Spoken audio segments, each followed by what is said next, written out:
गाजणार, शिवरायांचा मान भगव्याची शान राखणार, एक सोनेरी पान रे।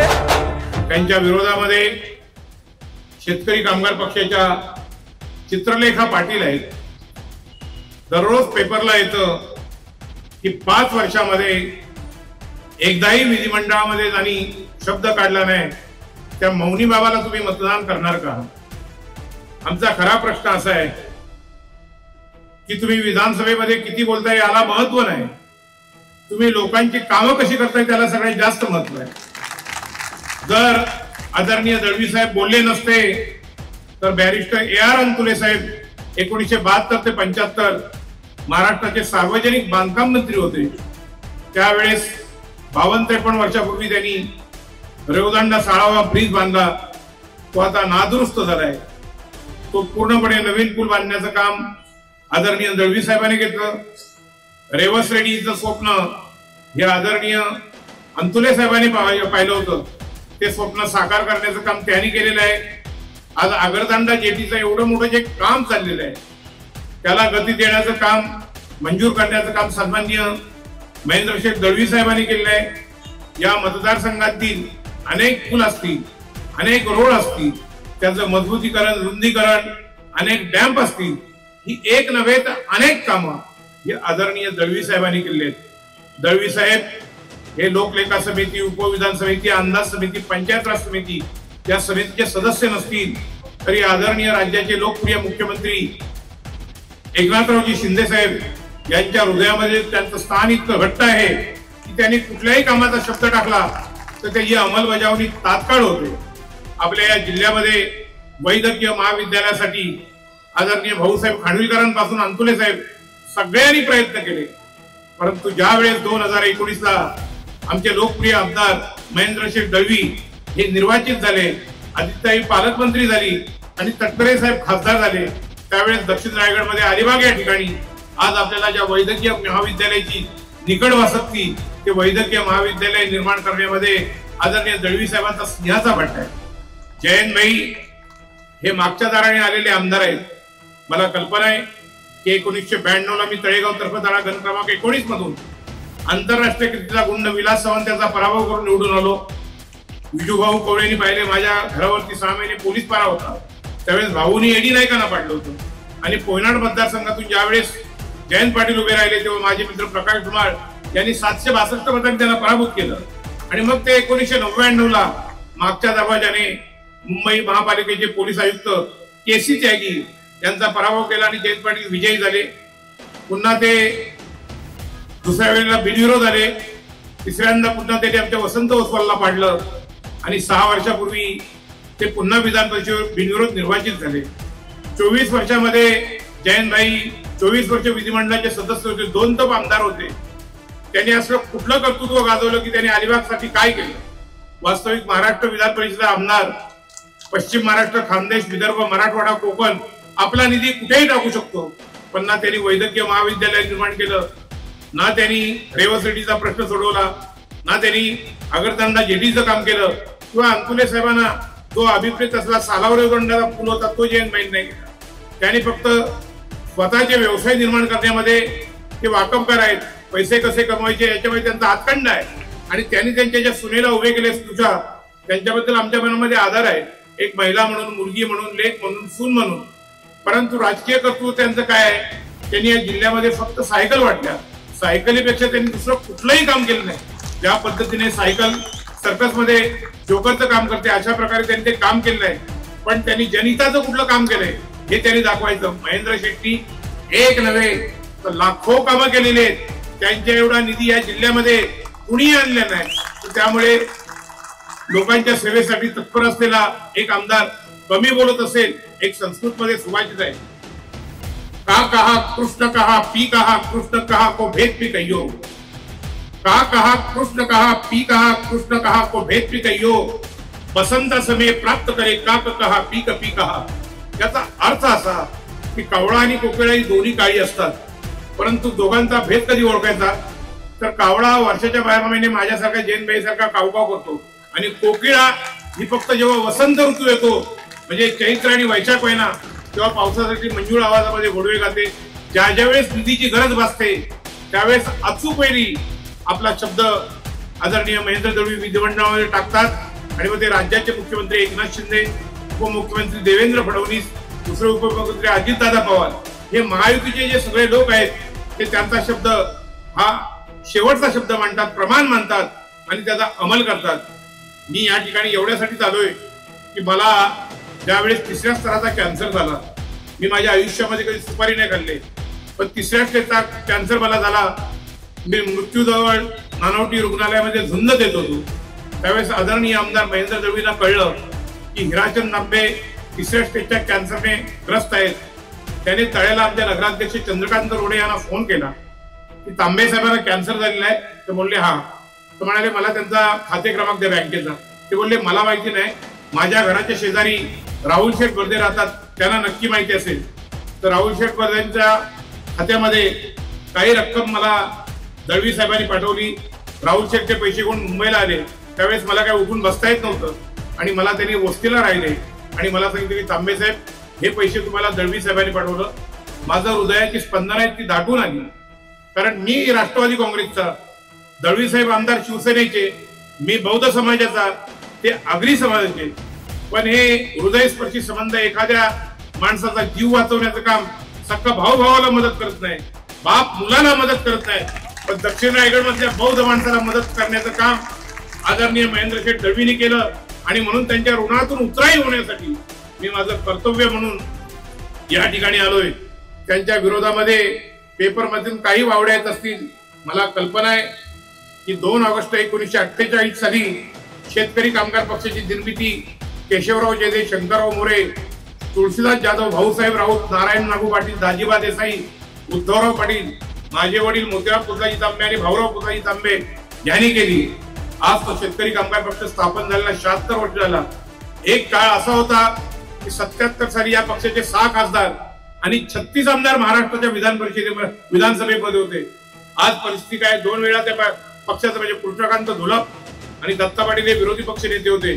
विधान परिषदेमध्ये विठ्ठलराव हांडे आणि जेव्हा 89 ला दिबा पाटील पराभूत झाले तेव्हा त्यांनाही विधान परिषदेवर घेतले आणि ते सुद्धा विधान परिषदेमध्ये विरोधी.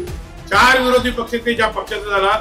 आज जयंत पाटलांची एवढी मोठी कामगिरी आहे की ज्या महाराष्ट्रामध्ये 36 आमदार आणि 6 खासदार होते त्यांनी त्यांच्या कारकिर्दीमध्ये आज विधानसभेत पण शेतकरी कामगार पक्षाचा एकही आमदार नाही आणि विधान परिषद पण एक पण आमदार नाही.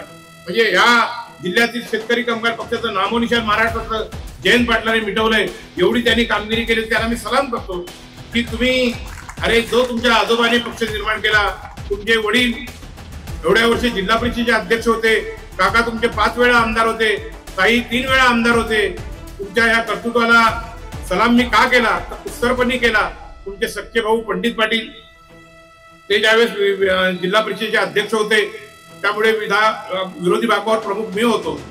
ते 2.5 वर्ष जिल्हा परिषद शिक्षण आणि आरोग्य सभापती होते, 2.5 वर्ष जिल्हा परिषदेचे अध्यक्ष होते, 2014 ते 19 ते आमदार होते. आज तुमच्या सोबत ते आहेत का?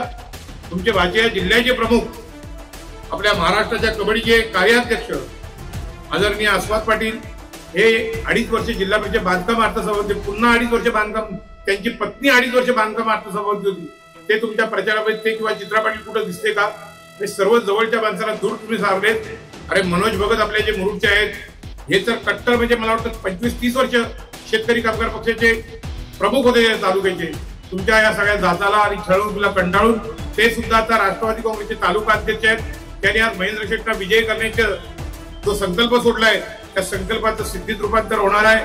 शेतकरी कामगार पक्ष हा एक पुरोगामी विचाराचा पक्ष होता, पण तो आज तुम्ही फक्त ठेकेदार आणि बिल्डरांचा पक्ष केलं आणि म्हणून लोक सगळी कंटाळली आणि तुमच्यापासून आता दूर जात आहेत. मला एका पवळे साहेब गोष्टीचा आनंद आणि अभिमान वाटतो की ज्यावेळेस मुरुडमधल्या सभेला मी गेलो तेव्हा खान म्हणून एक महिला मुस्लिम, कारण कधी शिवसेनेच्या सभेमध्ये मुस्लिम महिला तिथे नाही, मला वाटतं 700 ते 800 महिला होत्या. माझ्या सदरेला त्या बाईनं धनुष्यबाण लावला आणि माझ्या डोक्यामध्ये टोपी घातली. तिच्याही बुरक्याला तो धनुष्य आणि डोक्यामध्ये टोपी. मी बोललो हा काय प्रकार आहे? ती म्हणाली आम्ही सर्व मंडळी अत्यंत मनापासून आदरणीय महेंद्र शेठ दळवी साहेब आमच्यासाठी प्रयत्न करतोय. आम्ही सर्व शिवसेनेत ह्या सगळ्या महिला या महेंद्र शेठ दळवीवर प्रेम करतो आणि उद्याच्या 20 तारीखला आम्ही मुस्लिम समाज संपूर्ण महेंद्र शेठला मतदान करावं. ज्यावेळेस इथे गीते साहेबांची सभा झाली, उद्धव ठाकरे आले होते, त्यावेळेस जयंतभाई म्हणाले की मुस्लिम समाजाने निवडणूक हातामध्ये घेतले, या ठिकाणी 1.5 लाख मतांनी गीते साहेब निवडून येतील. अरे 38 ते 39,000 मताचा लीड तटकरे साहेबांना या मतदारसंघामध्ये मुस्लिम लोकांना बरोबर घेऊन आदरणीय दळवी साहेबांनी दिला. अरे तुम्ही उलटा जातीवाद केलात, पण बिचाऱ्या महेंद्र दळवी साहेबांनी या दक्षिण रायगड मधला संपूर्ण प्रतिगामी विचार मोडून काढला आणि त्यांनी अत्यंत पुरोगामी विचाराचा अंमल केला. आणि म्हणून मुस्लिम बांधव, बौद्ध बांधव या ठिकाणी मला एका गोष्टीचा अभिमान आहे की माझ्या तालुक्यामध्ये डॉक्टर बाबासाहेब आंबेडकर भवनसाठी आदरणीय तटकरे साहेबांनी 25 लाख रुपये दिले. 1 कोटीच्या पुढे कोणी पैसे दिलेले आहेत, परंतु मुरुड नगरपालिकेमध्ये 12 गुंठ्याचा भूखंड आणि 11.5 कोटी डॉक्टर बाबासाहेब आंबेडकर भवनला आदरणीय दळवी साहेबांनी दिलेत. मला वाटतं महाराष्ट्रात नव्हे तर अखंड भारत देशामध्ये एका छोट्याशा तालुक्याला 11.5 कोटी देण्याचा हा भीम पराक्रम फक्त दळवी साहेबच करू शकतात. साहेब, तुमचं जे कर्तृत्व इतकं महान आहे, तेव्हा मी मुरुड मधल्या सगळ्या लोकांना अत्यंत नम्रतेची विनंती नव्हे, जिल्ह्यातल्या लोकांना विनंती करीन, ज्या ठिकाणी आपली बौद्ध मंडळी आहेत, मुस्लिम मंडळी आहेत, बुद्ध लोकांवर तर तुम्ही एवढे उपकार केलेत, अनेक विहार दिलीत, तर 11.5 कोटी रुपये डॉक्टर बाबासाहेब आंबेडकर भवनला दिलेत. डॉक्टर बाबासाहेब आंबेडकरांनी या देशाचं संविधान दिलंय. मार्टिन लुथर किंग आणि विन्स्टन चर्चिल यांनी डॉक्टर बाबासाहेब आंबेडकरांच्या कार्याची प्रेरणा घेतली. त्या बाबासाहेबांनी संविधान दिलंय. त्यांच्या ऋणातून उतराई कशा प्रकारे व्हायचं हे दळवी साहेबांकडनं शिकावं. जयंतभाई, तुम्ही जी काही हिटलरशाही, मी नेहमी म्हणतो की या जगामध्ये जे एकाधिकारशाही आणि हुकुमशाही मध्ये जोसेफ स्टॅलिन असतील, ॲडॉल्फ हिटलर असतील, लोकांचं रक्त पिणारा युगांडाचा इदी अमीन असेल, नेपोलियन बोनापार्ट असेल किंवा विन्स्टन चर्चिल असेल, या हुकुमशाहीचं काय झालं सगळ्या लोकांना माहिती आहे. अरे ज्यावेळेस कुवेतवर आक्रमण केलं सद्दाम हुसेनने, त्यावेळेस जॉर्ज डब्ल्यू बुशने त्याला शौचालयाच्या टाकीतून काढलं, अरेस्ट केलं आणि फासावर लटकवलं. तीच इजिप्तच्या हुस्ने मुबारकची गत झाली. आपल्या लिबियाचा कर्नल गडाफी यांनी सुद्धा अशाच प्रकारची हुकुमशाही केली. कर्नल गडाफीला सुद्धा जनतेने ठेचून मारलं. जयंत पाटील साहेब, आपण 24 वर्ष आमदार होतात, आपण सुद्धा जी काही एकाधिकारशाही हुकुमशाही राबवली तिला आता लोक कंटाळली आणि म्हणून आता शेतकरी कामगार पक्षाला बॅटरी आणि कंदील घेऊन कार्यकर्ते शोधावे लागतात, तरी ते सापडत नाहीत. इतकी वाईट अवस्था झाली. ज्या शेतकरी कामगार पक्षाची निशाणी खटारा होता, तो खटारा गायब झाला. तुम्ही कधी खटारा घेता, कधी अँबॅसिडर कार घेता, कधी कप्पशी घेता, आता तुम्ही शिटी वाजली. त्या शिटीचा आवाज तुमच्या घराच्या पलीकडे जाणारच नाही. एक काळ हा पक्ष राज्यव्यापी पक्ष होता. त्याच्यानंतर आम्ही म्हणतो की 3.5 तालुक्यात पक्ष आहे. आता 3.5 तालुक्यामध्ये पण नाही, अलिबाग मध्ये पण नाही, पेझारी मध्ये पण नाही, फक्त वेशवीपुरता मर्यादित आहे. फक्त वेशवीपुरता मर्यादित. आणि तो सुद्धा वेशवीपुरता जो मर्यादित होता तो त्यांचा प्रफुल्ल पाटील कोणतरी सरपंच होता, त्याला सुद्धा आमच्या मेजवानीला गणेश गावडेने 400-450 मतांनी आडवा केला आणि वेशवीवर त्याला हद्दपार केला. तर त्यामुळे शेतकरी कामगार पक्षाचं समूळ उच्चाटन हे फक्त महेंद्र दळवीच करू शकतात, हे अखंड महाराष्ट्राला माहिती आहे. आणि म्हणून मी सगळ्या लोकांना अत्यंत नम्रतेची विनंती करीन की अशा प्रकारच्या कार्यक्षम, कर्तबगार, कर्तृत्ववान माणसाच्या पाठीमागे जनतेने उभं राहायला पाहिजे. येत्या 20 तारीखला आपण दान जे करतो हे सत्पात्रे असतं, ते योग्य व्यक्तीला करा. उद्या राजाभाऊ केणीने मला जर 200 रुपये दिले, त्या 200 रुपयाची मी दारू प्यायला माझ्या बायका मुलांना जर मारहाण केली तर राजाभाऊने पाप केलं. पण ते 200 रुपये घेऊन जर मी त्याचे 2-3 किलो तांदूळ काही भाजीपाला घेऊन माझ्या कुटुंबात जर 2-3 दिवस घातला तर ते पुण्य ठरेल. तसं मतदान सुद्धा सत्पात्रे आहे. तुम्ही योग्य व्यक्तीला करा, कर्तव्यपूर्तीचं समाधान वाटेल. महेंद्र दळवींना मत म्हणजे आपल्याला कर्तव्यपूर्तीला समाधान. महेंद्र दळवींना मत म्हणजे परिवर्तनाला मत. महेंद्र शेठना मत म्हणजे बाबासाहेबांचं संविधान मजबूत करण्याला मत. महेंद्र शेठना मत म्हणजे सर्व धर्म संभाव, निधर्मी राजवट, धर्मनिरपेक्षता किंवा ज्याला आपण सेक्युलरिझम म्हणतो, पुरोगामी विचार, याचा जर अंमल करायचा असेल तर दळवी साहेबांच्या पाठीमागे आपल्याला सगळ्यांनी उभं राहायला पाहिजे. अरे छत्रपती शिवाजी महाराजांच्या बाबतीमध्ये बोलायचं तर आमच्या मुस्लिम भगिनी या ठिकाणी बुरखा घालून मला कमी दिसत आहेत, पण मुरुडमध्ये जवळजवळ 700 ते 800 मुस्लिम भगिनी होते. छत्रपतीचा इतिहास आहे की ज्या वेळेस औरंगजेबाने छत्रपती शिवाजी महाराजांना जेरबंद केलं तेव्हा आग्र्याच्या तुरुंगातून छत्रपती शिवाजी महाराजांची सही सलामत सुटका करणारा मदारी मेहतर हा मुसलमान समाजाचा होता. छत्रपतीच्या लढ्याची रणनीती आखणारा हैदर अली कोरी हा सुद्धा मुसलमान समाजाचा होता, त्यांचा शूर साथी सिद्धी संबुल हा सुद्धा मुसलमान समाजाचा होता, त्यांचा कुलपती दर्या सारंग हा सुद्धा मुसलमान समाजाचा होता. परंतु छत्रपती शिवाजी महाराजांचा वकील कृष्णा मास्तर कुलकर्णी हा मात्र आमचा हिंदू ब्राह्मण होता. आणि छत्रपती शिवाजी महाराजांच्या मुलाला मुलीचा आमिष देऊन औरंगजेबाच्या ताब्यात देणारा सूर्याजी प्रसाद हा सुद्धा आमच्या हिंदू समाजाचा होता. त्यामुळे शेतकरी कामगार पक्षाची असलेली मंडळी ही सूर्याजी पिसाळ किंवा भास्कर कृष्णा भास्कर कुलकर्णी यांचेच ते वंशज आहेत. त्यांच्यावर तुम्ही आता विश्वास ठेवू नका. शेतकरी कामगार पक्ष म्हणजे वैश्विक पण नाही, आता संपूर्ण हद्दपार झालेला आहे.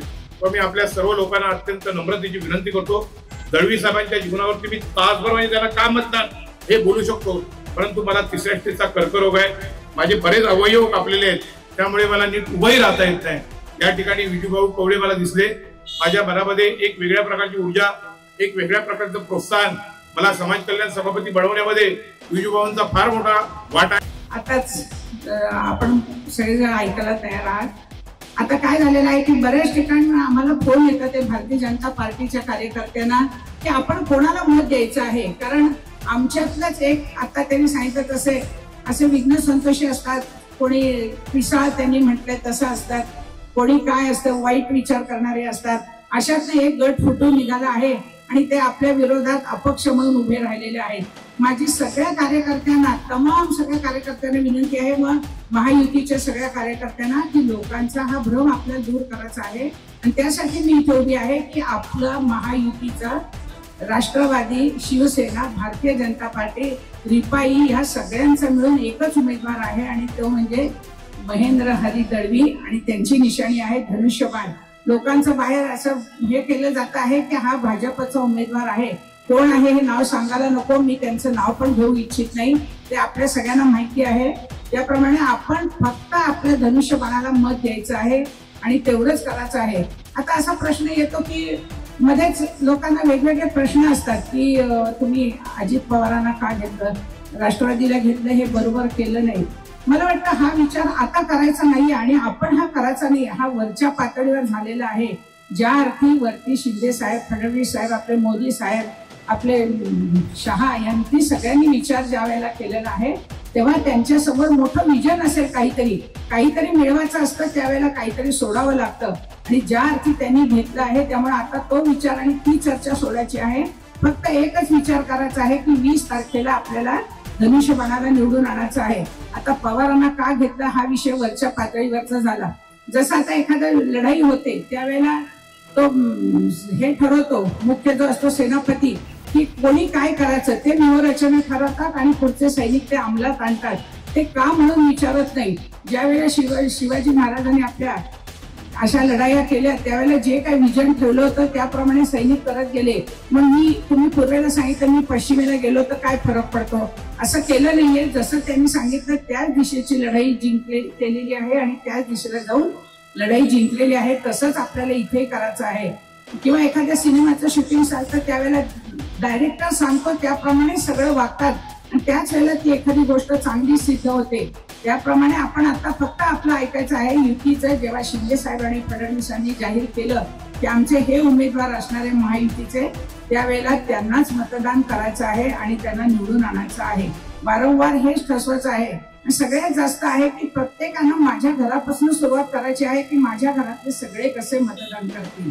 मग त्याच्या बाहेर जाऊन माझ्या बिल्डिंग मधले, माझ्या आळीतले, माझ्या गावातले, माझ्या गल्लीतले, माझ्या ऑफिस मधले जास्तीत जास्त मतदान कसं होईल याच्याकडे जास्त लक्ष द्यायचं आहे. आणि जेवढं जास्त मतदान तेवढं आपल्याला मतदान हे नक्की होणार आहे. कारण सगळे लोक सुशिक्षित झालेले आहेत, त्यांना फरक पडतो आहे की कोणी काम केलं आहे आणि कोणी केलं नाहीये. आताच सांगितलं तांबेनी त्याप्रमाणे की शेका पक्षाने आजपर्यंत काय केलं हे काही आपण म्हणजे विचारलं तर 2 नावं सुद्धा आपल्याला सांगता येणार नाही.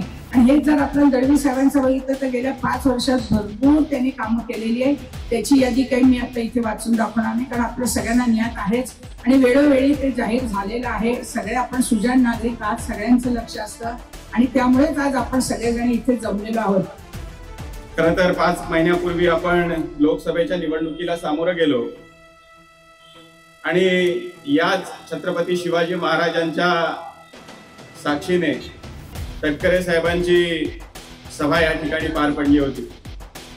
आपण पाहिलं की त्या निवडणुकांमध्ये संपूर्ण देशामध्ये एक वेगळ्या पद्धतीचं वातावरण निर्माण करण्याची भूमिका महाविकास आघाडीने घेतली आणि एका बाजूला संविधान धोक्यात आहे, एका बाजूला अल्पसंख्याक समाजाला त्या ठिकाणी वेगळीकडे वळवण्याचा प्रयत्न केला गेला, एका बाजूला समाजामध्ये तेढ निर्माण करण्याची भूमिका ही सातत्यपूर्ण पद्धतीने त्या ठिकाणी घेण्यात आली। परंतु या मतदारसंघाने एक इतिहास रचला। ज्यांना वाटत होतं की तटकरे साहेब अलिबाग मुरुड विधानसभा मतदारसंघातून मागे पडतील आणि जणू काही या विधानसभा मतदारसंघावरती शेतकरी कामगार पक्षाचीच मक्तेदारी आहे, अशा पद्धतीने अशा आविर्भावात वागणाऱ्या शेतकरी कामगार पक्षाला त्या ठिकाणी मतदारांनी चपराक दिली आणि 38,000 पेक्षा जास्त मताधिक्य या ठिकाणी या विधानसभा मतदारसंघामध्ये आपण घेतले। तटकरे साहेबांचा विजय त्या ठिकाणी 80,000 पेक्षा जास्त मताधिक्याने झाला। ती निवडणूक वेगळी होती। या निवडणुकीची पार्श्वभूमी थोडी वेगळी आहे। महाराष्ट्रामध्ये पुन्हा एकदा महायुतीचं सरकार स्थापन झालं पाहिजे, यासाठी संपूर्ण मग भारतीय जनता पार्टी असेल, राष्ट्रवादी काँग्रेस पक्ष असेल, भारतीय जनता पार्टी, शिवसेना, आरपीआय युती असेल, हे सगळेच जण त्या ठिकाणी जोमाने कामाला लागले। मला थोडं या ठिकाणी सांगावं लागेल की आपण सगळ्यांनीच पाहिलं, साहेब तटकरे साहेब, मी मुरुडच्या त्या दिवशी आपण सगळेच जण सभेमध्ये होतात, बोरलीच्या सभेमध्ये आपण नव्हता। त्यावेळेचा एक किस्सा असा आहे की हिराचंद तांबे साहेब भाषण करत होते आणि भाषण करत असताना त्यांनी मतदारांना आवाहन केलं। मतदारांना आवाहन करत असताना त्यांनी सांगितलं की मतदारसंघाची पार्श्वभूमी पाहिली तर या विधानसभा मतदारसंघामध्ये आमदार महेंद्र दळवी यांना 60,000 पेक्षा जास्त मताधिक्य मिळेल असा विश्वास त्यांनी व्यक्त केला। तो विश्वास व्यक्त करत असताना त्यांनी गौतम बुद्धांच्या चरणी विपत्सना व्यक्त केली आणि ते थोडा वेळ थांबले। त्यावेळी आजान झाली। म्हणजे हिराचंद साहेब एका बाजूला बुद्धांच्या चरणी विपत्सना करण्याची मागणी करत होते, त्यावेळी आजान झाली। मुरुडच्या आम्ही सभेमध्ये गेलो।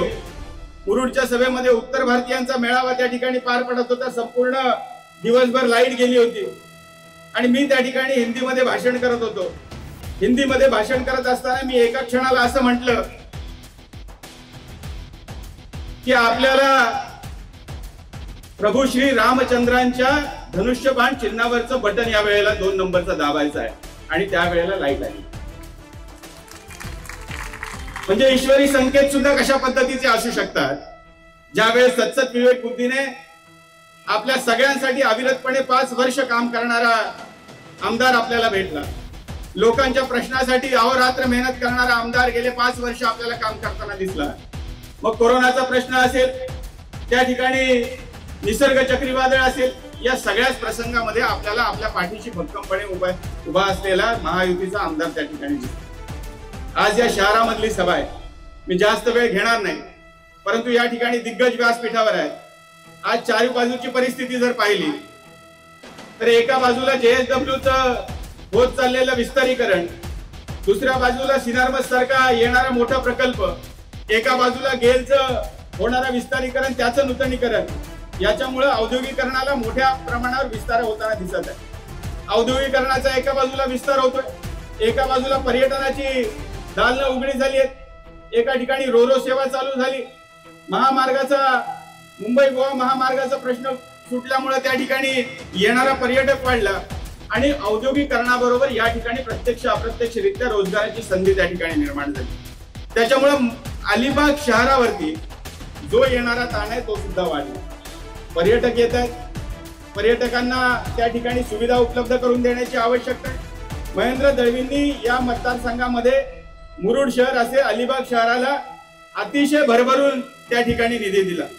म्हणजे मला सांगावं लागेल की शेतकरी कामगार पक्षाने गेले अनेक वर्ष सत्ता केली असेल, अनेक वर्ष त्यांचा आमदार निवडून आला असेल, परंतु त्याची सगळ्याची गोळाबेरीज जर केली तर गेले अनेक वर्षामध्ये त्यांनी जेवढा निधी आणला नसेल तेवढा 5 वर्षामध्ये निधी या मतदारसंघामध्ये महेंद्र दळवी यांना आणला. हे निर्वादपणाचं सत्य आपल्याला स्वीकारावं लागेल. परंतु आपण सगळ्यांनी लक्षात घेतलं पाहिजे की हे प्रश्न सुद्धा सुटले पाहिजे. शहरामध्ये या ठिकाणी शहराचं विस्तारीकरण त्याच्यासाठी थोडासा वेळ लागेल. परंतु मला या ठिकाणी तटकरे साहेब, आपण नगरविकास खात्याचे मंत्री होतात, त्याच्यामुळे मला आपल्याला शहरवासी म्हणून विनंती करायची आहे की फ्लोटिंग पॉप्युलेशनच्या आधारावरती सुद्धा या नगरपालिकेला C ग्रेड मधून आपण B ग्रेड मध्ये नेऊ शकतो, की जेणेकरून या नगरपालिकेला आवश्यक असणारा सरकारकडचा निधी हा आपसुकच त्या ठिकाणी मिळेल. निश्चितपणाने या शहराचं विस्तारीकरण झालं पाहिजे. डम्पिंग ग्राउंडचा प्रश्न गेल्या अनेक वर्ष प्रलंबित आहे, तो सुटला पाहिजे. वेगवेगळ्या विषयाला चालना देत असताना रोजगाराच्या संधी उपलब्ध झाल्या पाहिजेत. याच्यासाठी काम करण्याची निश्चितपणाने संधी ही आपल्याला द्यायची आणि यासाठीच आपल्याला येणाऱ्या 20 तारखेला मतदान करत असताना मी पुन्हा एकदा सांगतो की प्रभू श्री रामचंद्राचं धनुष्यबाण चिन्ह जे आहे त्या धनुष्यबाण चिन्हासमोरचं 2 नंबरचं बटन दाबून महेंद्र दळवी यांना भरघोस मतांनी आपल्याला विजयी करायचं.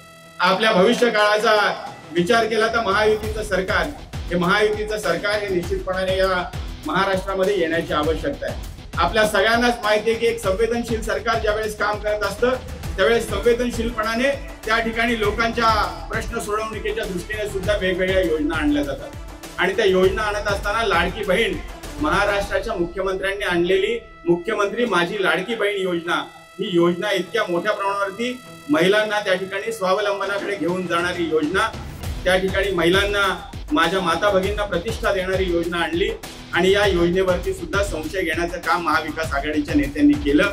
मला वाटतं की ज्यांनी या योजनेला बंद करण्याची घोषणा केली, या योजनेच्या विरुद्ध त्या ठिकाणी कोर्टामध्ये धाव घेतली, परंतु त्यांना माझ्या माता भगिनी या 20 तारखेला महेंद्र शेठ दळवी यांच्या पारड्यात मतदान करून जागेवर बसवल्याशिवाय स्वस्थ बसणार नाही, हा सुद्धा विश्वास या ठिकाणी मला व्यक्त करावासा वाटतो. मी या सभेच्या निमित्ताने आपण सगळेच जण अतिशय कमी वेळामध्ये जमलात त्याबद्दल आपल्या सर्वांचे मनपूर्वक धन्यवाद व्यक्त करतो. पुन्हा एकदा महेंद्र दळवी यांना आपण विजयी करायचा निर्धार या ठिकाणी करूया एवढंच आवाहन करतो आणि थांबतो. उद्याच्या 20 तारखेला पुन्हा एकदा या परिसरातून महेंद्र शेठ दळवी यांना राज्याच्या विधानसभेमध्ये तुम्ही पाठवणार आहात आणि ते पाठवत असताना आपला लोकप्रतिनिधी ज्यांनी गेले 5 वर्षामध्ये या अलिबागच्या विकासासाठी प्रामाणिकपणे झोकून काम केलं, सर्वसामान्य माणसाला सहजतेने भेटणारा, प्रत्येक माणसाचं म्हणणं ऐकून घेऊन त्याची सोडवणूक करणारा आणि गरीबातल्या गरीब माणसाला न्याय देणारा असा आपला लोकप्रिय उमेदवार महेंद्र शेठ दळवी यांना 23 तारखेच्या निकालाच्या आजच मी शुभेच्छा देतो. खरं तर राज्यामध्ये महाविकास आघाडीचं सरकार आहे. राज्यामध्ये राज्याचे लोकप्रिय मुख्यमंत्री सन्माननीय एकनाथजी शिंदे साहेब, सन्माननीय देवेंद्रजी फडणवीस साहेब, सन्माननीय अजितदादा पवार साहेब यांच्या नेतृत्वाखाली या राज्याची निवडणूक होत असताना गेल्या 2.5 वर्षाचा आलेख सर्वसामान्य नागरिकांनी आपण पाहिला पाहिजे. तो आलेख विकासाचा पाहिला पाहिजे, तो आलेख या राज्यातील शांततेचा देखील पाहिला पाहिजे. देशामध्ये नरेंद्र मोदी यांच्या नेतृत्वाखाली सरकार ज्यावेळेस 2014ला आलं, राज्यामध्ये खऱ्या अर्थानं जनतेचं सरकार 2.5 वर्षापूर्वी एकनाथजी शिंदे यांच्या नेतृत्वाखाली आलं आणि आपण गेल्या अनेक वर्षाचा जर आलेख पाहिला, या राज्यामध्ये एकही जातीय दंगल झाली नाही. सर्व राज्यातील आणि आपल्या भागातील सर्व समाजाला न्याय देणारं सरकार म्हणून आपल्या विचाराचं सरकार या राज्यामध्ये काम करत आहे. लोकसभेची निवडणूक मी असेल, तटकरे साहेब असेल, यांनी पाहिली एका वेगळ्या विचारानं पाहिली. या ठिकाणचे उभाटाचे उमेदवार तिकडं माझ्या मतदारसंघामधून येऊन प्रचार करत होते आणि त्यांचा मोठ्या मताधिक्यानं पराभव सुनीलजी तटकरे यांनी केला. या अलिबागच्या विधानसभा मतदारसंघामध्ये तटकरे साहेबांना जवळपास 38,000चं मताधिक्य दिलं त्याही परिस्थितीमध्ये ज्यांनी संविधानाचा मुद्दा उपस्थित केला, ज्यांनी अल्पसंख्याकांच्या सुरक्षेचा मुद्दा उपस्थित केला, परंतु या देशामध्ये, या राज्यामध्ये 18 पकड जातीचे लोक राहतात, गुन्ह्या गोविंदाने लागतात. केवळ आपली राजकीय पोळी भाजण्यासाठी ही मंडळी राजकारणाचा दुरुपयोग करून सर्वसामान्य गरीब माणसाला आपल्यापासून दूर खेचण्याचं काम करतात. मी तुम्हाला जाहीरपणे सांगतो, उद्याच्या 23 तारखेचा निकाल लागल्यानंतर एक सर्वसामान्य कार्यकर्ता सारखा वागणारा आमदार पुन्हा एकदा विधानसभेमध्ये जाणार आहे. आपले प्रश्न खऱ्या अर्थानं सोडवण्याचं काम तो करणार. उद्याच्या कालावधीमध्ये राज्यामध्ये पुन्हा एकदा महायुतीचं सरकार येणार आहे. कुणी किती वल्गना करू द्या, मी तुम्हाला सांगतो, मी देखील 30 वर्ष राजकारणामध्ये, माझी लोकसभेमध्ये जरी 3री टर्म असेल, स्थानिक स्वराज्य संस्थेमध्ये पिंपरी चिंचवड सारख्या महापालिकेमध्ये 20 वर्ष मी नगरसेवक म्हणून काम करतो. आणि एक तळागाळातील काम करणारा एक आपला सहकारी, आपलातला एक कार्यकर्ता कधी देखील आमदार म्हणून जनतेमध्ये वागला नाही. आणि अशा महेंद्रसिंह दळवींच्या पाठीमागे आपल्याला उभं राहायचं, ते ठामपणे उभं राहायचं. शेतकरी कामगार पक्ष हा दलालांचा पक्ष आहे. शेतकरी कामगार पक्ष हा लुटारूंचा पक्ष आहे. या पक्ष या राज्यामध्ये नामनेश झालेला आहे. आणि महेंद्रसिंह दळवी, तुम्ही त्या पक्षाला या राज्यातून हद्दपार करण्याचं काम केलेलं आहे. या भागातून मी तुम्हाला सांगतो, या राज्यामध्ये पुन्हा एकदा एक विचाराचं सरकार, भारतीय जनता पक्ष, शिवसेना, राष्ट्रवादी काँग्रेस पक्ष, अटलजींच्या आरपा यांच्या विचाराचं सरकार पुन्हा एकदा येणार आहे. शेतकरी कामगार पक्षाचा प्रतिनिधी निवडून येणार नाही, त्यांचं सरकार देखील येणार नाही. आपल्या विचाराचा लोकप्रतिनिधी राज्यामध्ये असल्यानंतर अनेक कोटींच्या विकास कामाच्या बाबतीमध्ये महेंद्रसिंह दळवी यांनी सांगितलं, त्याच पद्धतीने खऱ्या अर्थानं या परिसराचा विकास करायचा असं आपल्या हक्काचा माणूस राज्याच्या विधानसभेमध्ये पाहिजे. आणि म्हणून महेंद्रसिंह दळवी यांना मताच्या रूपानं येत्या 20 तारखेला आशीर्वाद द्यायचं. राज्यामध्ये शिंदे साहेबांच्या नेतृत्वाखाली एक सक्षम सरकार काम करते. मुख्यमंत्री माझी लाडकी बहीण योजनेच्या अंतर्गत या राज्यातील जवळपास 2,30,00,000 महिलांच्या खात्यामध्ये, प्रत्येकी महिलांच्या खात्यामध्ये 7,500 रुपये जमा करण्याचं काम एक दूरदृष्टी नेत्याच्या माध्यमातून करण्यात आलेले अनेक गोष्टी आहेत. याचबरोबर नमो शेतकरी सन्मान योजनेच्या अंतर्गत केंद्र सरकारचे 6,000 रुपये शेतकऱ्यांच्या खात्यामध्ये जात होते. आता मुख्यमंत्र्यांच्या माध्यमातून, सरकारच्या माध्यमातून आणखी 6,000 रुपये देण्याचं काम केलं. त्याच्यामध्ये देखील वाढ करून पुढच्या कालावधीमध्ये 9,000 रुपये देण्याचं देखील काम करतात. आणि म्हणून मी तुम्हाला आव्हान करेन, राज्य आणि केंद्र सरकारच्या माध्यमातून जर केंद्रामध्ये एका विचाराचं सरकार असेल, राज्यामध्ये त्याच विचाराचं सरकार असेल, तर मोठ्या प्रमाणामध्ये निधी देखील त्या राज्याला मिळतो आणि त्या माध्यमातून एक चांगलं काम सरकारच्या माध्यमातून देखील केलं जातं. याच पद्धतीने आपल्याला आपल्या परिसराचा विकास करायचा असेल तर आपल्या विचाराचा माणूस आपल्या परिसरातून विधानसभेमध्ये आवश्यक पाठवणं आवश्यक आहे. महेंद्रसिंह दळवी यांच्यासारखा एक प्रामाणिक कार्यकर्ता, सच्चा आपल्या भागातला प्रतिनिधी या परिसरामध्ये काम करत आलेला आहे आणि गेली अनेक वर्ष काम करत आहे. महेंद्रसिंह दळवी आमदार नव्हते तेव्हापासून खरं तर शिवसेनेमध्ये जवळून पाहतो.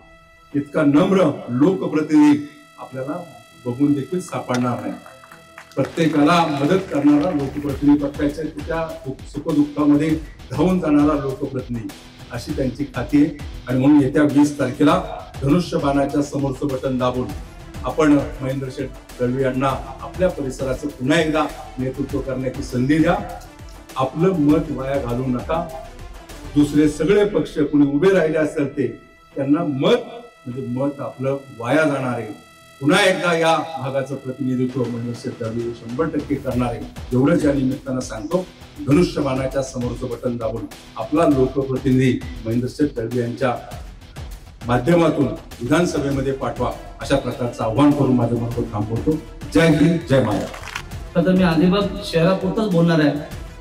तर माझ्या विधानसभेच्या 3 तालुक्यामध्ये पूर्ण ग्रामीण भागामध्ये सगळ्या पंचायत, गाव, वस्तीवाडीवरती गेल्या 5 वर्षामध्ये प्रामाणिकपणे लोकांची कामा स्वरूपात सेवा केलं. मी एक सर्वसामान्य कार्यकर्ता म्हणून निश्चित आहे. ही जबाबदारी आपल्याला माझ्यावरती 2019ला आपण दिली आहे. ती जबाबदारी निभवताना पार पडताना मी सर्वसामान्य शेवटच्या व्यक्तीचा जरूर विचार केला आहे.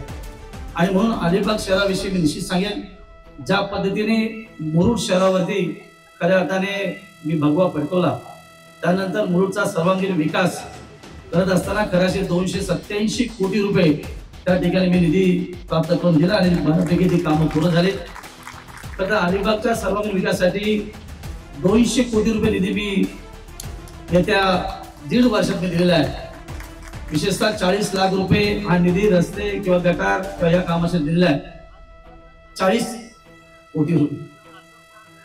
आणि खऱ्या अर्थाने मागच्याच 15 दिवसापूर्वी या उर्दू शाळेच्या प्रांगणामध्ये इथल्या गंभीर पाणी समस्या बाबतीमध्ये 52 कोटी रुपये निधी देऊन त्याचे उद्घाटन केले. भोयारी गटार असतील त्याला 60 कोटी रुपये दिले आहेत. आणि खऱ्या अर्थाने प्राणी संग्रहालयाला 85 कोटी रुपये एवढा निधी आता मी त्याला हे केलेला आहे. खरं तर अनेक शहरांमध्ये समस्या, विशेषतः शहराच्या पूर्ण बाजूच्या परिसरामध्ये, विशेषतः कोळीवाडा असेल, माझा मुस्लिम इलाका असेल, तळकर नगर असेल किंवा पलीकडचा भाग असेल, पाण्याचं दुर्भिक्ष निश्चितची मला कल्पना पूर्ण आहे. आणि म्हणून गेल्या काही दिवसांमध्ये या संदर्भातला समस्या जाणून घेत असताना पाण्याला विशेष महत्त्व देऊन तो निधी मी या ठिकाणी प्राप्त करून दिलाय. आणि म्हणून आपण बघितलं असाल की मागच्या 2-3 दिवसामध्ये व्हॉट्सअपवरती माझ्याविषयी आक्षेपार्ह व्हॉट्सअपमध्ये चॅट येत असेल. आपण बघितलं की साहेब जे उमेदवार आहेत शेतकरी कामगार पक्षाच्या, त्या शिव पाटील सांगतात की करोना काळामध्ये आमदार पत्ते खेळत होते. खरं आहे की मी पत्त्याचा माहीर भाषा निश्चित आहे आणि तो राजकीय पत्ता मी बरोबर खेळलो. आणि म्हणून तुमच्या घरात 1 नाही 2 नाही 3 नाही 4 लोकांना घरी बसवले तुम्ही. आता उरला एकच. तर या सभेनंतर निश्चित करणार, कारण ही सभा ऐतिहासिक सभा आहे. तटकरे साहेबांची इथे गव्हर्नर सभा झाल्यानंतर तटकरे साहेबांना या मतदारसंघाने 38,000हून अधिक मताधिक्य दिले, याचा सार्थ अभिमान निश्चित आहे. कारण त्यावेळची ती परिस्थिती असेल कदाचित. साहेब मी निश्चित आपल्याला सांगेन की आज माझ्या विधानसभा मतदारसंघामध्ये एक जनतेची लहर आहे असं मी निश्चित सांगेन. कारण मागच्या 2 निवडणुकीचा अनुभव लक्षात घेत असताना प्रत्येक सभा या ओसंडून गेलेल्या आहेत असं मी निश्चित सांगेन. आणि लोकांना खऱ्या तर माझं 5 वर्षाचं काम भावलं आहे. म्हणून अनेक योजना आहेत की खरं आपल्यासमोर मांडायला मला 2-3 तास लागतील. पण साहेबांनी आदेश दिला की बाबा 2-5 मिनिटांमध्ये तुम्ही आटपा, कारण मला एका सभेला जायचं आहे. आणि साहेबांचा आदेश मानून खऱ्या अर्थाने आपल्याला आपल्यासमोर विचार मांडत असताना या शहराच्या सगळ्या समस्यांसहित येणाऱ्या काळामध्ये मी निश्चित प्रयत्न करणार. जशी मुरुड नगरपालिका वरती मी भगवा फडकवला तसा अलिबागच्या या नगरपालिकेवरती भगवा फडकवणार हे निश्चित आहे. सगळ्यांना शंका कुशंका निश्चित असते की सगळ्या सोहऱ्यांची लढाई आहे. सोहरे तर आम्ही निश्चित आहोत आणि एकत्र आहोत, पण शेवटी राजकारण हे वेगळं आहे. प्रत्येकाचा पक्ष वेगळा आहे. आम्ही एकत्र खातो पितो जेवतो सगळं बरोबर आहे. पण पक्षी असला का आम्ही दोघं विरुद्ध असतो हे सगळ्यात ज्ञात आहे. म्हणून माझा पक्ष, माझी महायुती ही माझ्यासाठी महत्वाची आहे. आणि म्हणून येणारी नगरपालिका ज्या पद्धतीने मुरुड नगरपालिकेमध्ये मी सगळ्यांना विचारात घेऊन, सगळ्या समाजाला एकत्र घेऊन ऐतिहासिक काळाचा तो निर्णय होता. कारण एकतर्फी भगवा फडकवणं त्या मुरुड नगरपालिका साधं काम नाही आहे. तुम्ही भडकून दाखवा. तसाच या नगरपालिकेवरती विधानसभेच्या नंतर येणाऱ्या निवडणुकीमध्ये निश्चित मी फडकवणार. कारण प्रश्न असा, तांबे साहेबांनी त्यांचा इतिहास भूगोल सगळं सांगितलंय, जे होतं नव्हतं ते सांगितलंय. आणि खरं आहे तुम्ही सगळे साक्षीदार आहात की आजपर्यंत माझ्या राजकीय जीवनाच्या प्रवासामध्ये तुम्ही माझ्या पाठी खंबीर उभे राहिलात. आणि म्हणून शेतकरी कामगाराचा आलेख हा खाली खाली खाली आणत शून्यावर मी आणलेला आहे. परत तो आलेख वर जाणार नाही 100% मी खात्री घेतो. कारण तटकरे साहेब, बारणे साहेब यांचे माझ्या पाठी निश्चित आशीर्वाद आहेत. आपण 20 तारखेच्या निवडणुकीमध्ये आपलं बहुमूल्य मत, आपल्या परिवाराचं मत, आपल्या मित्र परिवाराचं मत महायुतीच्या माध्यमातून खऱ्या अर्थाने माझ्या नावासमोरच्या धनुष्यबाणासमोर दाबून मला जसं मग सांगितलं 60 ना आता माझ्या आशा वाढल्या चालल्या आहेत. शेवटी 2-4 दिवस उरलेत. कसा दिवस जातो 5000 ऍड करतो साहेब मी. कारण तिघांनी गळती सुरू झाली आणि माझे प्रवेश सुरू झाले नेहमीप्रमाणे. तुम्ही अजिबात कोणी चिंता करू नका. 20 तारखेनंतर 23 तारखेला ज्यावेळेस निकाल लागेल आपल्याला निश्चित लक्षात येईल की आम्ही बोलतो तो 11 देखील पार केला असेल. आणि माझ्या प्रतिस्पर्धी उमेदवार जे आहेत त्यांच्यामध्ये गॅपमॅट दिसते सगळी. कोण बॅटरीने सांगतोय तुमचं मत आहे ते शेका पैशाला द्या. ही परिस्थिती जेव्हा त्यांच्यावर ओढवली त्याचा अर्थच असा आहे की साहेब माझ्या जनतेने माझी लढाई त्यांच्या खांद्यावरती घेतलेली आहे. आणि मग निश्चित हे सांगतो की खऱ्या अर्थाने आपला विजय हा 23 तारखेला खूप मोठ्या फरकाने आहे. आणि तो विजय उत्सव साजरा करण्यासाठी आपण सगळ्यांनीच त्या ठिकाणी आनंदाने या हा संदेश विनंती आपल्याला करतो. पुन्हा एकदा सगळ्यांचे आभार व्यक्त करून थांबतो. जय हिंद, जय महाराष्ट्र. काही महिन्यापूर्वीच याच ऐतिहासिक मैदानावरती याच चौकात माझ्या लोकसभेच्या निवडणुकीच्या प्रचाराच्या निमित्ताने सभा झाली. बारणे साहेब इथं सभा होणं म्हणजे विजयावरती शिक्कामोर्तब होण्याची औपचारिकता शिल्लक आहे.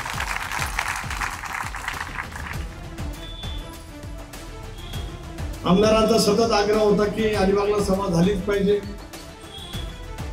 आणि ती याच चौकात झाली पाहिजे. मलाही दिवसभरामध्ये व्यस्त कार्यक्रम तरी सुद्धा मी आवर्जून एवढ्यासाठी झालो. 4 महिन्यापूर्वी या मतदारसंघाने आमदारांच्या नेतृत्वाखाली जी ताकद माझ्या पाठीमागे उभी केली ती लक्षणीय होती. त्या संदर्भातलं मनोगत व्यक्त करण्याच्या निमित्ताने ठिकाणी आले. अनेक वेळेला वेगवेगळी राजकीय समीकरणं सातत्याने घडत येत असतात. महाराष्ट्राच्या राजकारणाला काय ते नवीन आशाचा का भाग नाही. देशामध्ये सुद्धा मी मागच्या वेळेला लोकसभेच्या निवडणुकीच्या वेळेला विवेचन करत असताना स्पष्टपणे सांगितलं होतं एक पक्ष राजवट ज्या वेळेला बदलली गेली या देशामध्ये सुरुवातीच्या कालावधीपासून त्यावेळेपासून वेगवेगळ्या राजकीय विचारांचे सगळे पक्ष देशामध्ये असतील राज्यामध्ये असतील सत्तेवरती त्या ठिकाणी आले, एकत्रितपणाने आले. कदाचित राजकीय तत्वज्ञान राजकीय विचारसरणी काही प्रश्नांच्या पुरती काही एका विशिष्ट ह्याच्यापुरती जुळत नसेल. पण बहुजन समाजाचा व्यापक हित साधायचा असेल तर सत्ताचं समीकरण योग्य रीतीने जुळवलं गेलं पाहिजे. ही भूमिका देशामध्ये सुद्धा आपल्याला पाहायला मिळाली. महामानव घटनेचे शिल्पकार डॉक्टर बाबासाहेब आंबेडकरांनी या देशाला संविधान दिलं. 52 सालामध्ये या देशाची पहिली सार्वत्रिक निवडणूक त्या कालावधीमध्ये झाली. जवळपास इतका प्रदीर्घ कालावधी लोकांच्या नंतर सुद्धा या देशाचं सार्वभौमत्व, देशाची एकात्मता, देशाची अखंडता या देशातल्या नागरिकांनी इतक्या उत्तम पद्धतीने जतन केली, जोपासली. आणि बाबासाहेबांनी दिलेल्या संविधानाच्या माध्यमातून दिलेल्या लोकशाहीचा पूर्णपणे झालेला विजय हा देश या ठिकाणी अनुभवतो.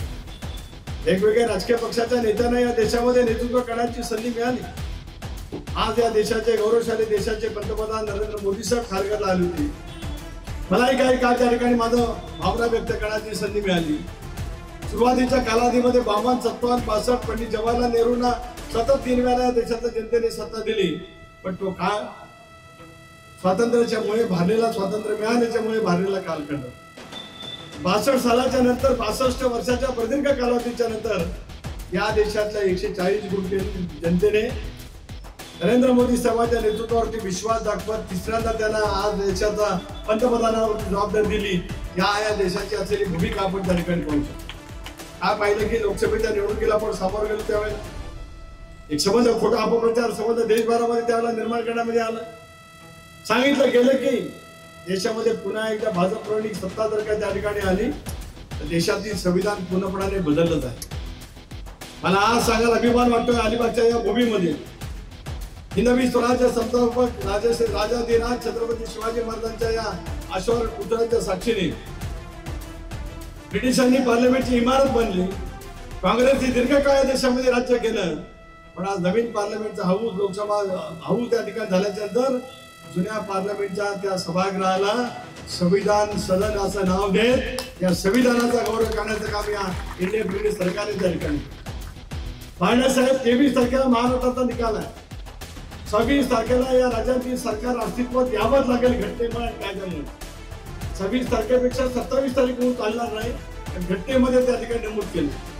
तरी सुद्धा यावेळेला लोकसभेचं अधिवेशन 26 जानेवारी 26 नोव्हेंबरला बोलण्यात आलं. याचं कारण 26 नोव्हेंबर हा या देशातला संविधानाचा दिवस. त्या दिवशी बाबासाहेबांनी संविधान या देशाला दिलं तो 26 तारखेचा. त्यावेळेला एक अशा पद्धतीचं नॅरेटिव्ह सेट करण्यामध्ये आलं. वेगवेगळ्या समाजात वेगवेगळ्या घटकात विशेष करून शेतकरी बांधवांच्या मध्ये सुद्धा वेगवेगळी भूमिका त्या ठिकाणी करण्यामध्ये आली. या साऱ्याचा परिणाम देशामध्ये किंवा राज्यभरामध्ये आम्हाला म्हणजे महायुतीला म्हणजे आपल्याला अपेक्षित असलेलं लोकसभेमध्ये यश त्यावेळेला मिळालं. अभिमान वाटतोय. मगाशी मोदी साहेबांच्या सभेत मी जाहीरपणे सांगितलं मुंबईचा कोकण हा महायुतीचा बाले केला आहे आणि होता आणि राहणार हे या लोकसभेच्या निवडणुकीमध्ये स्पष्टपणे झालं.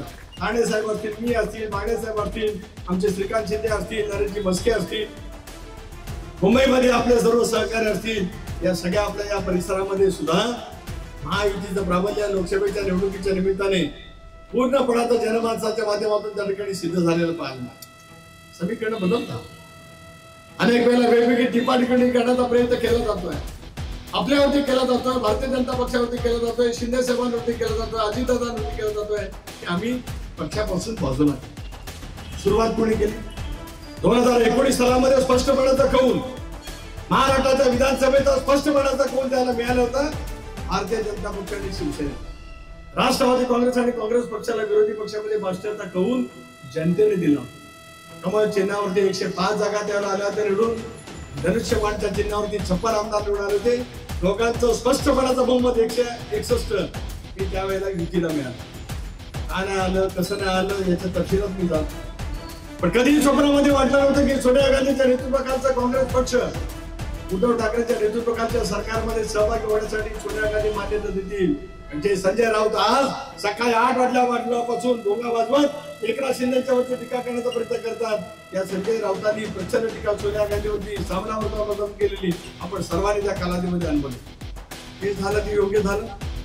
आणि आता एकनाथ शिंदेने आणि अजितदादांनी केलं ते अयोग्य आहे. ते केलं त्याच्यामध्ये खूप मोठ्या प्रमाणावरती चुकीची भूमिका देवेंद्रजी घेतली असा आरोप त्या ठिकाणी केला जातोय. होय, मी सगळ्यांनी केलं ते योग्य केलं. आणि आता 23 तारखेला 20 तारखेला होणार निवडणुकीमध्ये महाराष्ट्राची जनता पुन्हा एकदा याच्यावरती शिक्कामोर्तब करत महायुतीचं सरकार आणि याच्यात माझ्या मनामध्ये काही शंका नसते का. आज आपण अलिबागच्या विधानसभेच्या निवडणुकीच्या प्रचाराच्या निमित्ताने या ठिकाणी जमलो. म्हणजे अगोदरच्या सर्व सहकार्यांनी या ठिकाणी भावना व्यक्त केल्या, आमच्या भगिनींनी भावना व्यक्त केल्या. अलिबागच्या निवडणुकीला नेहमीच रंग येत असतो. ग्रामपंचायतीची निवडणूक असेल तरी सुद्धा पत्रकार मित्रांनो अलिबाग एवढी निवडणूक कुठे गाजत नाही.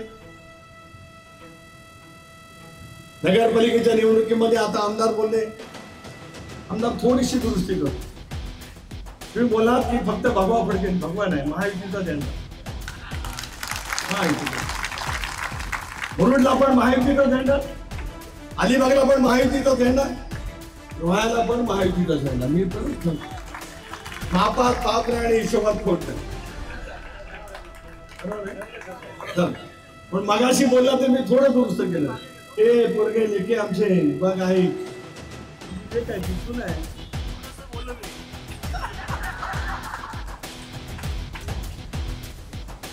राजकारणामध्ये शेवटी धर्मयुद्ध महाभारत काय घडलं, महाभारत ते त्याच्यासाठीच घडलं. त्यामुळे ते ठीक आहे. राजकारणामध्ये ज्या वेळेला आपण एका डोळसपणाने एखाद्या विचाराच्या माध्यमातून पुढे जात असतो त्याच्या पाठीमागे ताकद उभी करण्याची आवश्यकता असते. आणि मला निश्चितच या गोष्टीचा खरापासूनचा मनापासूनचा आनंद आणि अभिमान आहे. अलिबागच्या जिल्ह्याच्या मुख्यालयाच्या या नगरपालिकेला महेंद्र दळवी तुम्ही जेवढा निधी दिला तेवढा 50% कधी मिळाला नव्हता याची मला जाहीरपणे त्या ठिकाणी आभार मानतो. मध्ये बदल झाला, शिंदे साहेब मुख्यमंत्री झाले. तुम्हाला सर्वांनाच एकदम लॉटरी लागली म्हणा काय गिरीजी, बरोबर ना. लॉटरीमध्ये विकासाचे काम म्हणजे बाकी नाही काय लॉटरी. आणि त्याचा पुरेपूर पैसा उपयोग योग्य पद्धतीने करण्याची दिशा दाखवणारं नेतृत्व म्हणजे महेंद्र दळवी आहे. हे मला जाहीरपणाने या ठिकाणी टीका टिप्पणी केली जात असेल पण ते होऊ द्या. राजकारणामध्ये वावरत असताना अनेक वेळा तुम्हाला टीका टिप्पणीला सामोरं जावं लागत असतं. मन शुद्ध असेल, संवेदना प्रामाणिक असतील, जनतेचं सेवेचं घेतलेलं व्रत आणि बसा ठामपणे ठेवल्याच्या नंतर त्याच्यामध्ये कुणी कितीतरी टीका टिप्पणी केली तर जनता ही अलिबागची सुद्धा सुज्ञ फायदा नाही. मी माझ्या लोकसभेच्या निवडणुकीत मला तर गाडून टाकण्याची भाषा झाली, त्याचा फायदा उलट मला झाला होत नाही. मी सांगितलं ना की अलिबागची जनता आपल्या रायगडची जनता सुज्ञ. एका सिद्धांतावरती जरूर तुम्ही एकमेकाच्या वरती टीका टिप्पणी करा, विचाराच्या वरती आधारित असलेली करा, पण व्यक्तिगत स्वरूपाच्या टीका टिप्पणीवरती तुम्ही आलात की जनता तुम्हाला तुमची योग्य ती जागा दाखवते. आज याच भूमिकेचा आविष्कार आपल्याला पुढच्या कालावधीमध्ये त्या ठिकाणी करा. होय, मी तुमचं कौतुक केलं, मुरुडला केलं, मी भरत शेठचं त्या ठिकाणी कौतुक केलं. एकेकाळी रेवस रेड्डी रस्ता बॅरिस्टर अंतुले साहेबांनी स्वप्न पाहिलं होतं. 1980 साली राज्याचे मुख्यमंत्री झाल्यानंतर करत ते रेवस या कामाची त्यांनी सुरुवात केली. हेमशा परिसरामध्ये कार्यालय सुद्धा उभं राहिलं आणि अंतुरे साहेबांचं मुख्यमंत्रीपद गेलं आणि जवळपास 42 वर्ष तो तसाच राहिला. महेंद्र दळवी, तुम्ही नशीबवान आहात, तुमच्या लालाटी होतं की तुम्ही आमदार व्हावं आणि त्या पुलाच्या कामाला सुरू. आम्ही पण थोडासा पाठपुरावा, काय तांत्रिक अडचणी होता, इतके दिवस थांबला का.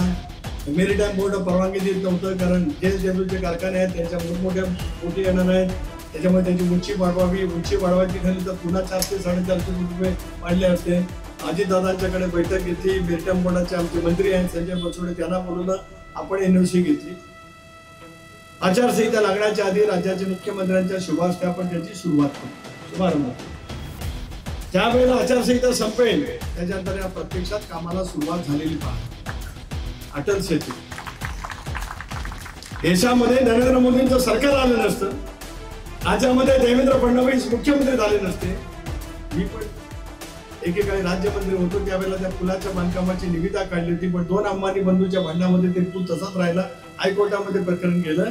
देवेंद्रजी आल्यानंतर त्यांनी सुरुवात केली. जपानच्या जायका कंपनीकडनं 0% दराने कर्ज मोदी साहेबांनी उपलब्ध केलं आणि 22 किलोमीटर लांबीचा पूल अटल सेतू त्या ठिकाणी झाल्याचं प्रारंभ आहे. आता उरलेलं काम धडाक्यामध्ये आपल्याला आज तर करोनाच्या संकटाचा उल्लेख त्या ठिकाणी कोणी काहीतरी केला असेल, पण करोनासारखं संकट आलं त्यावेळेला महेंद्रजी दळवी तुम्ही संवेदनशील होतातच, पण संकट एकामागून येत असतात. तुमची माझी लोकप्रतिनिधींची परीक्षा त्या ठिकाणी घेत असतात. त्याच्यानंतरच्या कालावधीमध्ये काही महिन्यामध्ये निसर्ग चक्रीवादळाचा तडाखा आपल्याला बसला. शिवर्धन, मुरुड, अलिबाग, रोहा, माणगाव, तळा, म्हसळा हे पूर्णपणाने तालुके त्यांचं जनजीवन होत्याचं नव्हतं. त्या कालावधीमध्ये सुद्धा करोनाचं संकट असताना आपण जनतेपर्यंत पोहोचलो. त्या समजा निसर्ग चक्रीवादळामध्ये नारळी पृथ्वीच्या बाबाच्या उद्ध्वस्त झालेल्या होत्या. अलिबागला पण आलो आणि इथून त्यावेळेला मुरुडला जाताना सासवड्याच्या परिसरामध्ये, चौकच्या परिसरामध्ये असलेल्या ज्या बागा आहेत इकडच्या पट्ट्यामधल्या, या बागांनी आज आपलं वैभव वाढवलेलं आहे. कोकणाचा निसर्ग वैभव, या परिसरामध्ये झालेली प्रचंड प्रमाणाचं नुकसान, दिव्यागर शिवतांच्या परिसरात झालेलं नुकसान, डोळ्यातले अश्रू आपले थांबले नव्हते. पुन्हा जनजीवन उभा करण्यामध्ये तत्परता दाखवण्याचं काम आपण प्रामाणिकपणाने केलं. आणि आज बाळेसाहेब त्रयस्थ व्यक्तीला जर का अलिबागला, मुरुडला, शिवधनला, मशाला जर का आणलं आणि त्यांना सांगितलं की इथे 4 वर्षापूर्वी निसर्ग चक्रीवादळाने उद्ध्वस्त झालं होतं, असं जर का आम्ही सांगण्याचा प्रयत्न केला तर कोणी माणूस विश्वास ठेवणार नाही. कारण जनजीवन सुद्धा सुरळीत झालं. आता अलिबाग पासून रायगडची जनता स्वाभिमानी आहे. सरकारने जे योग्य पैसे सहकार्य केलं ते करत हे आपलं स्वतःच्या भावात पुन्हा जनजीवन उभा करण्याचं काम आपण सगळ्यांनी मिळून करायला. दक्षतेची भूमिका तुम्ही घेतली. मुरुडच्या रस्त्याच्या वतीमध्ये मी आज सांगतोय की साळाव ते मुरुड 5 वर्षापूर्वी तुम्ही विधानसभेवरती निर्वाचित झालात. त्याच्यातलं सर्वात पहिलं आणि महत्वाचं कारण म्हणजे साळाव ते मुरुड. आता आमच्या मानसी बहिणी समोर बसल्या, तुमचं किती ऐकतात ते मला माहित नाही, माझं पण फार ऐकतात असं नाही. आता तर 4 दिवस ऐकतच नाहीत माझं. ऐकत नाही मी प्रत्येक गोष्ट खोलून मापून बरोबर बोलते. महेश म्हणते पण बाजूला बसलाय. 4 दिवस अजिबात माझं ऐकत नाही. माझं एकदा ऐकलं मुरुडच्या 31 डिसेंबरच्या कार्यक्रमात, आणि त्यांना मी सांगितलं बाकी काही करा, तुम्हाला एकनाथराव तुमच्यावरती आज तुमची छाया पण आहे आणि सगळी बोटं तुपातच आहे. तुम्ही मागाल ते एकनाथराव देत आहेत. तुम्ही फक्त साळाव ते मुरुड रस्त्याच्या कामाला निधी मागा, तुम्हाला मिळेल. त्यांनी दिला आणि हा साळाव ते मुरुड रस्ता झाला. महेंद्र दळवी तुमचं नाव त्या ठिकाणी आढळते. काम करण्याच्या बरोबर उद्याच्या भविष्याची दिशा मनामध्ये ठेवत आपण काम करण्याची मानसिकता दाखवल्यानंतर त्याच्यातून भक्कमपणाचं जनतेचं पाठबळ त्या ठिकाणी मिळू शकतं. समाजामध्ये अंतर आणि दुरावा निर्माण करण्याचा प्रयत्न जरूर त्या वेळेला होत असेल, पण शेवटी मानवतेवादाचा दृष्टिकोन ठेवत आपण काम करण्याची मानसिकता दाखवल्यानंतर कुणी कुठलाही पैसे राजकीय समीकरण मांडण्याचा प्रयत्न केला तर आपल्याला त्याच्यापासून, जनतेपासून कोणी बाजूला सारू शकतो. खरा या मतदारसंघाचा इतिहास आता बदलायचा. मी जसं सांगितलं की तुमच्या नशिबी अनेक गोष्टी लिहिल्या होत्या. मगाशी वाडेसाहेब म्हटले मोहितेंचं वाचन चालू असताना हा तुमचा जुना केला नाही. म्हटलं तो एकटाच काय, हे पण माझेच केलं नाही. कितीतरी नावं घेता येतील असे. ते पाठीमागं बसले, तो पाठीमागं बसलाय जिल्हा प्रमुख, ते बसले तालुका प्रमुख, ते बसले तिकडचे, ते पण बसले बाजूला तुमच्या डाव्या हाताला असलेले, मागे बसलेले पण सगळे बसले. असू द्या, ते सगळे जरी असले तरी आता पुन्हा आम्ही एकच आलो. ही सुद्धा नियतीच्या मनामध्ये योगाक असेल म्हणून का होईना आपण पण या मतदारसंघाचा 57 सालापासून तर 52 सालापासून इतिहास. बिगर शेका पक्षाचा आमदार एकदा होतो, खानविलकर साहेब झाले, नारायणराव भगत साहेब झाले, सारखे पप्पा म्हणजे मधुशेठ त्या ठिकाणी झाले, आणि चौथ्यांदा बिगर शेका पक्षाचे आमदार म्हणजे तुम्ही. तुमलं काय असेल त्याला दुसऱ्यांदा विधानसभेवरती जाता. पण तुम्ही जसे विकासाच्या कामात ते विक्रमी ना, तसं या मतदारसंघाचा सुद्धा नवा विक्रम तुम्हाला नोंदवायचाच आहे. याच्यात कोणाच्या मनामध्ये काय शंका नाही. दिला जाईल ज्या वेळेला अलिबाग मुरुड विधानसभा मतदारसंघाचा नवा इतिहास. त्याला गेल्या अनेक वर्षाची परंपरा खंडित जसं आंदोलन साहेबांनी केली. या जिल्ह्यामध्ये बायनेसाहेब असं होतं लोकसभेला, एकदा शेका पक्ष आणि एकदा काँग्रेस, एकदा 52 सालापासून तो आंदोलन साहेबांनी 91 सालामध्ये मोड. आता हे म्हणणार आहे, आम्ही सगळेजण तुमच्या पाठीमागे ताकदीने उभे आहोत. मताधिक्य असं मिळवायचं आहे की परत उभा राहण्याची हिंमत कोणाला होता कामा नये, या पद्धतीने. त्याच्यासाठी उरलेले 4-5 दिवस मेहनत करूया, मतदारांच्या पण जाऊया. तुम्ही कामाच्या रूपाने गेलेले आहातच. महायुतीचे सगळे सहकारी एकत्रितपणाने काम करायला लागलेले आहेत. सर्वांच्या त्याच अपेक्षा आहेत की या निवडणुकीमध्ये राज्यामध्ये महायुतीचं सरकार. लोकसभेच्या निवडणुकीचं वातावरण महाराष्ट्रातलं बदललंय. गेले 2-3 महिने मी महाराष्ट्राच्या कानाकोपऱ्यामध्ये फिरतो. पूर्व विदर्भ, पश्चिम विदर्भ, मराठवाडा असेल, उत्तर महाराष्ट्र असेल, पश्चिम महाराष्ट्र असेल, आपलं कोकण असेल, मुंबई असेल, या सगळ्या ठिकाणचं वातावरण झपाट्याने त्या ठिकाणी बदललं. लाडकी बहीण, मुख्यमंत्री लाडकी बहीण योजना ज्यावेळेला महाराष्ट्रामध्ये अजितदादांनी अर्थसंकल्पामध्ये घोषित केली, अर्थसंकल्प संपल्याच्या नंतर लगेच अर्थसंकल्पावरती मुलाखती सुरू होतात वेगवेगळ्या राजकीय पक्षांच्या. काँग्रेस, पवार साहेबांचा राष्ट्रवादी काँग्रेस पक्ष असेल, उद्धवजींच्या नेतृत्वाखालचा उद्धव बाळासाहेब ठाकरे पक्ष असेल, या सर्व तिन्ही पक्षाच्या प्रमुख नेत्यांनी सांगितलं ही योजना फसवी आहे आणि ही योजना जर काय राबवली गेली तर राज्यामध्ये पगाराला सुद्धा पैसे उरणार नाहीत, अशी टीका टिप्पणी पहिल्या दिवसापासून विरोधी पक्षाच्या सगळ्या नेत्यांनी सुरू. आपल्या हस्तकांच्या मार्फत उच्च न्यायालयामध्ये याचिका त्या ठिकाणी दाखल करण्याचा प्रयत्न केला गेला. उच्च न्यायालयाने ती फेटाळून लावली आणि ज्यावेळेला योजनेची अंमलबजावणी प्रामाणिकपणाने या 3 भावांनी सुरू केली आदितीच्या विभागाच्या मार्फत, त्यावेळेला लगेच सांगितलं की खात्यात पैसे जमावे लागले 3-3 हजार, पैसे काढा, लगेच काढा सरकार पडलं. बघा सगळ्या मागणी असल्या, याचा अर्थ मी सांगितलं ते सत्य होतं, त्यावेळेच ही सत्यता. आपल्या धर्मामध्ये दोन दिवस असे आहे संस्कृतीमध्ये, बहीण भावाचं नातं, ऋणानुबंधाचं नातं दृढ करण्याचे 2 दिवस. राखी पौर्णिमा, तमाम आमचे कोळी बांधव दर्याला त्या दिवशी नारळ अर्पण करत पुन्हा एकदा दर्याच्या तुफानाला सामोरं जाण्याचा प्रयत्न करतात. तो रक्षाबंधनाचा प्रयत्न. दुसरं भाऊबीज येतात. रक्षाबंधनाच्या 3 दिवस अगोदर या महाराष्ट्रातल्या 3 भावांनी माझ्या महाराष्ट्रातल्या सगळ्या माय माऊलींच्या खात्यात आदितीने काबाड कष्ट घेते. एकाच वेळेला एका दिवशी 1 कोटी महिलांच्या खात्यात 3,000 रुपये जमा करण्याचा विक्रम जुलै आणि ऑगस्ट महिन्यामध्ये. गणरायाचं आगमन सप्टेंबरला झालं होतं, त्यावेळेला 1500 जमा झाले. आणि भाऊबीजेचा पवित्र दिवस त्याच्या 4 दिवस आधीच पुन्हा 3,000 रुपयाची रक्कम जमा झाली. आज महाराष्ट्रातल्या 2 कोटी 30 लाख महिलांच्या खात्यात 7,500 रुपये त्या ठिकाणी आज राज्य सरकारच्या माध्यमातून जमा झाले. सरकारचा पगार चालू आहे, सरकारच्या पायाभूत योजना चालू आहेत. केंद्र सरकार राज्य सरकारच्या पाठीमागे भक्कमपणाने उभं आहे. जी योजना फसवी, जी योजना राज्याला आर्थिक संकटामध्ये टाकेल अशा पद्धतीचे वक्तव्य त्या कालावधीमध्ये सुद्धा महाविकास आघाडीच्या सगळं नेत्यांनी केलं. आणि सर्वात मोठी राजकीय फसवणूक किंवा राजकीय विरोध पाहायला मिळाला मुंबईमध्ये. ज्यावेळेला महाविकास आघाडीचा जाहीरनामा प्रसिद्ध झाला, राहुलजी आले होते, खडगेजी होते, आदरणीय पवार साहेब होते, उद्धवजी होते, सगळ्यांच्या वतीने जाहीरनामा त्या ठिकाणी प्रसिद्ध झाला. आणि त्यांनी सांगितलं महाविकास आघाडीचं सरकार राज्यामध्ये प्रस्थापित झाल्याच्या नंतर 3,000 रुपये आम्ही महिन्याला देणार. आणि 1,500 रुपये दिल्याच्या नंतर राज्यात पगाराला पैसे उरणार नाहीत असे म्हणणारे तुम्ही, असा काय चमत्कार करणार होता तुम्ही 3,000 रुपये देणार आहात? इतका दुतोडेपणा, इतका लोकांची दिशाभूल करण्याचं काम कुठे झालं नव्हतं, ते आज महाविकास आघाडीचं सरकार त्या ठिकाणी करणार आहे.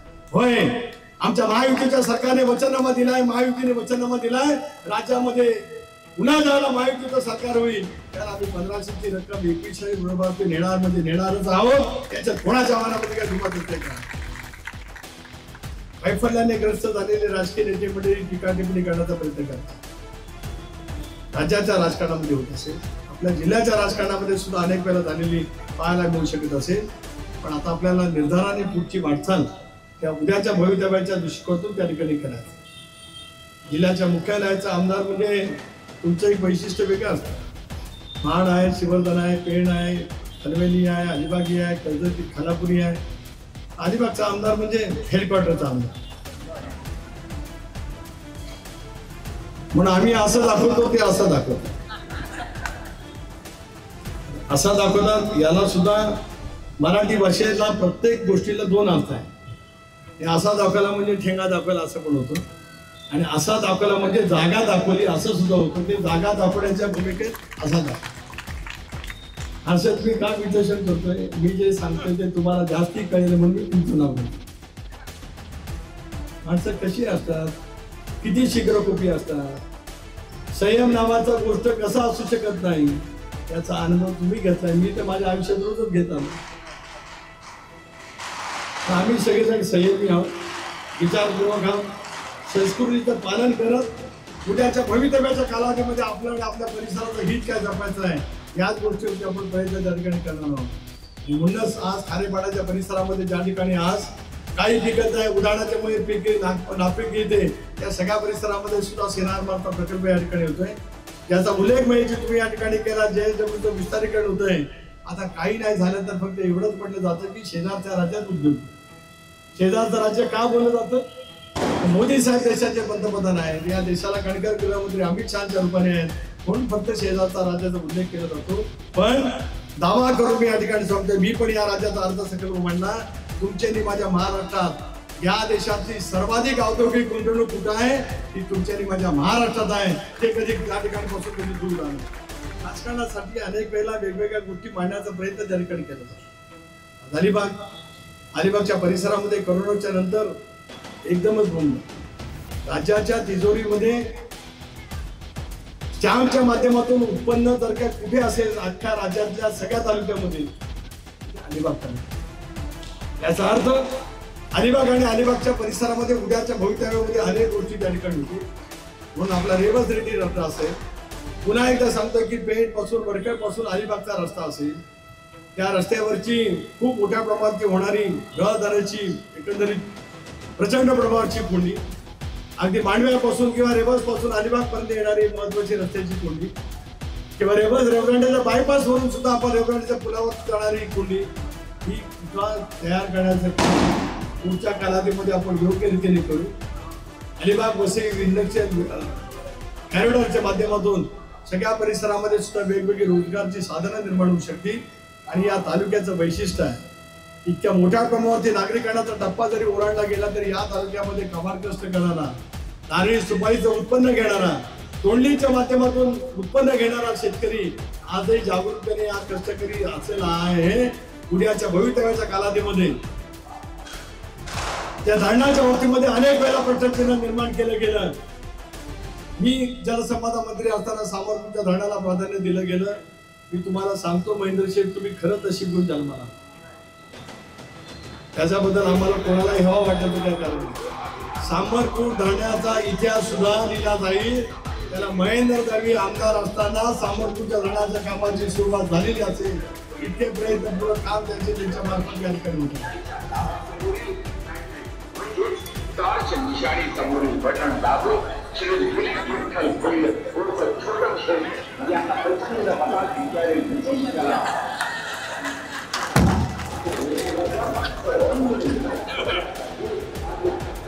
काही फरक नाही.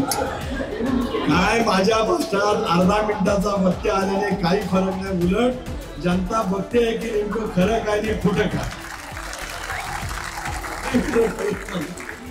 माझा संवाद जो जनतेशी आहे तो काही तसाच आहे, आजही आहे. किती रात्री बेरात्री महाराष्ट्रात तरी उजेडामध्ये लोक आम्हाला ठामपणाने बघतच राहणार. त्याच्यात माझ्या मनामध्ये मात्र सांगायचं जनतेच्या जीवनामधला विश्वास संपादन करणं हे कर्तव्य तुमचं माझं त्या ठिकाणी ठरू शकत आहे. त्या कर्तव्यासाठीच आपल्याला विनंती करण्यासाठी जे लोकसभेला प्रेम तुम्ही दाखवलं. मग आम्हाला 14 मताधिक्य अलिबाग मतदारसंघात त्यावेळेला द्रविड साहेब तुम्ही विजयभाऊ सगळे सोबत होता. 19 मला मताधिक्य मिळालं त्यावेळेला इतर काही सहकारी आणि 24 सुद्धा मला मताधिक्य अलिबागकरांचं माझं नातं अजूनही शाबूत आहे. कोणी किती जरी टिकाटिप्पणी केली तरी शाबूत आहे आणि आमची सर्वांकष पैठणची पूर्णपणाची शक्ती आणि ताकद महेंद्र शेठ महायुतीची तुमच्या पाठीमागे आहे, ती राहील याच्यात मनामध्ये शंका अनेक योजना या शहरामध्ये सुद्धा आता शहराच्या हद्दवाढीला मर्यादा येतात. कारण बाजूला खेडे ग्रामपंचायत असेल, वसुली ग्रामपंचायत असेल, पलीकडे पूर्व ग्रामपंचायत असेल आणि एका बाजूला समुद्र. त्यामुळे हद्दवाढीच्या वतीमध्ये सर्वांना विश्वासात घेऊन विचार करणार. पण तरी पण ज्याचा उल्लेख महेश मूर्तीने या ठिकाणी केला की अलिबाग शहरामध्ये येणारी फ्लोटिंग पॉप्युलेशन लक्षामध्ये घेता श्रेणी वाढ देता येईल की नाही. बघा महेश, तुम्ही वकील आहात, मी का वकील झालेला, मी भेंडीकरचा वकील आहे. मला योग्य पद्धतीने सरकारकडे काय सांगायचं याचं पूर्ण माहिती आहे. हे बी क्लास वगैरे नाही दर्जा मिळाला, ए क्लास नाही दर्जा मिळाला, ए क्लास म्युन्सिपाल्टीला जेवढा निधी मिळतो, नगरपालिकेला किंवा क वर्ग महापालिकेला जेवढा मिळतो त्याच्यापेक्षा काकाडभर जास्ती सरस क वर्ग असेल अलिबागला सुद्धा निधी मिळतच राहील याच्या शंका आणखी काय. निवडणुकीच्या वेळेला यांच्याकडे गेलतो, सरांकडे गेलतो, गिरिजींच्याकडे गेलो रस्तो बघा चिठी आधीच काही. सगळ्यांची इच्छा की अनेक वेळेला निवडणुकीमध्ये आम्हाला गुलाल उधळायला मिळतो, काहीतरी आम्हाला नगरपालिकेमध्ये सुद्धा गुलाल उधळण्याची संधी. बरोबर ना दीपक? आणि हे तुझ्या आमदारात तुला सांगता येतं, पण मला सांगू शकतो जेवढा हक्क शाबूत ठेवला पाहिजे तरी माझ्यापासून बाजूला करा. म्हणाल साहेब तुम्ही बोला तर आमदार ऐकेल. इथे उभा राहून या बोला. गमतीचा भाग सोडूया. शेवटी या शहराच्या विकासाला प्राधान्य देण्याचं काम आपल्याला त्या ठिकाणी करायचं आहे. पुनर्विकास CR2च्या नियमाच्यामुळे जे थांबलेलं रखडलेलं असेल, CR2च्या वतीमध्ये भारत सरकारने काही सुविधा त्या ठिकाणी दिलेली आहे.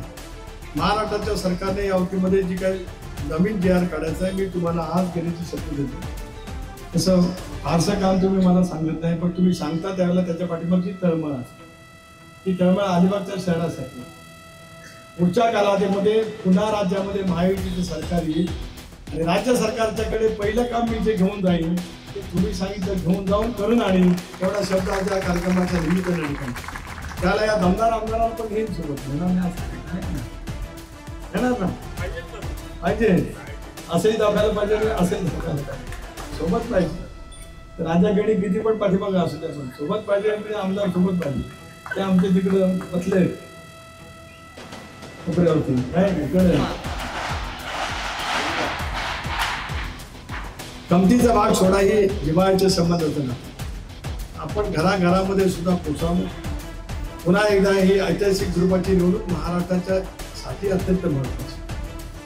संघराज्याच्या कल्पनेत देश, केंद्र सरकार आणि राज्य सरकार एका विचाराची असली तर त्याला सुट्ट माप. आणि ते आज केंद्रामधलं सरकार आहेच मोदी साहेबांच्या नेतृत्वाखाली. ते कुणी कितीतरी बोललं तरी 5 वर्षाचा कालखंड पूर्ण केली याच्यात कोणाच्या मनामध्ये किती मात्र शंका नाही. बघा रायगडमधले दोन्ही खासदार नशिबान आहे, सुनील तटकरे आणि दुसरा सेरंगबाई. भारत सरकारच्या लोकसभेच्या ज्या स्टँडिंग कमिट्या आहेत त्यातल्या महत्वाच्या गणल्या जाणाऱ्या दोन्ही स्टँडिंग कमिट्या या रायगडच्या दोन्ही खासदारांना केंद्राने झटकले. त्यामुळे आम्हाला मिळालेल्या अधिकाराचा वापर करत आपल्या सगळ्या परिसरामध्ये आणखी जे काय आणता येईल भारत सरकारकडनं आणू, राज्य सरकारकडनं करू.